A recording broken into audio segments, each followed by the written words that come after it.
Assalamualaikum warahmatullahi wabarakatuh. Perkenalkan, nama saya Wahlu Azmi. Saya dari kelas Ilmu Komunikasi 2D.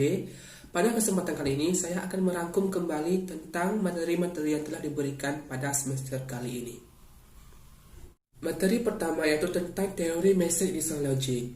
Dalam teori ini menjelaskan bahwa perencanaan pesan tentang komunikasi dari seseorang dengan orang lain akan berbeda sesuai dengan perilaku atau pemikiran dari orang-orang tersebut. Yang kedua yaitu tentang teori akomodasi komunikasi. Dalam teori ini menjelaskan bahwa seseorang akan mengubah cara berkomunikasinya sesuai dengan orang-orang yang ada di sekitarnya. Hal ini dilakukan agar perbedaan di antara mereka menjadi sedikit dan mereka bisa akrab dan menghargai sesamanya. Yang ketiga yaitu tentang teori pengurangan ketidakpastian. Dalam teori ini dijelaskan bahwa dalam berkomunikasi ada bagian di mana kita menjelaskan atau memprediksi tentang kapan, bagaimana, dan mengapa seseorang itu menggunakan komunikasi. Hal ini dilakukan agar meminimalisirkan keraguan dalam berkomunikasi dengan orang lain. Yang keempat yaitu tentang teori pelanggaran harapan. Dalam teori ini memfokuskan tentang reaksi dari seseorang kepada orang lain dalam sebuah percakapan. Dalam teori ini juga menjelaskan bahwa apabila norma-norma komunikasi dilanggar oleh seseorang, maka positif atau negatif hak tersebut tergantung kepada penerimanya, yaitu bagaimana seseorang memberikan reaksi terhadap pelanggaran-pelanggaran tersebut. Bisa saja dalam seseorang bisa berarti positif atau bahkan seseorang menganggap hal itu negatif. Semua itu tergantung dari pemikiran atau reaksi seseorang tersebut.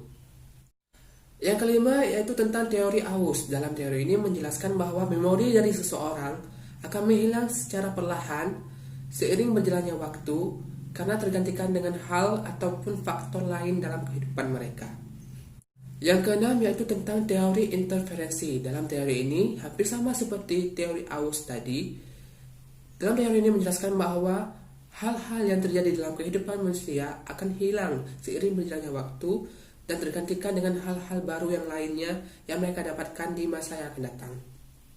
Yang ketujuh yaitu tentang teori komunikasi interpersonal. Dalam teori ini menjelaskan tentang komunikasi antar dua individu atau sedikit individu yang saling berinteraksi serta memberikan umpan balik satu sama lain.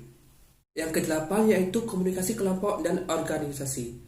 Komunikasi ini yaitu merupakan komunikasi yang terjadi dari satu orang ke anggota yang lain dalam suatu organisasi dalam satu tatap muka, di mana mereka saling memberikan pendapat serta ide-ide agar mencapai suatu hal yang diinginkan dalam sebuah organisasi.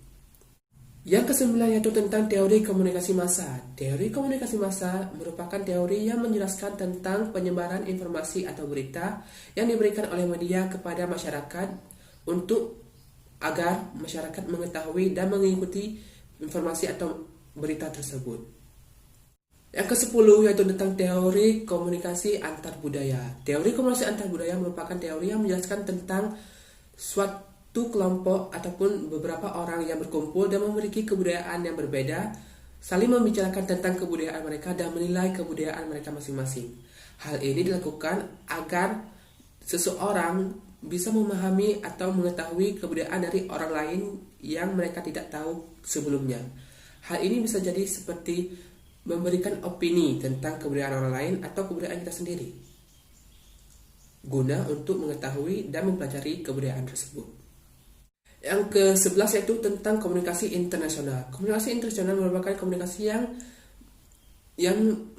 dilakukan melalui komunikator dari suatu negara yang dilakukan untuk memberikan pesan-pesan atau keinginan dari negara mereka tersebut ke komunikan dari negara yang lain, guna mungkin untuk membantu ataupun mengetahui dari pesan-pesan atau keinginan dari negara-negara tersebut.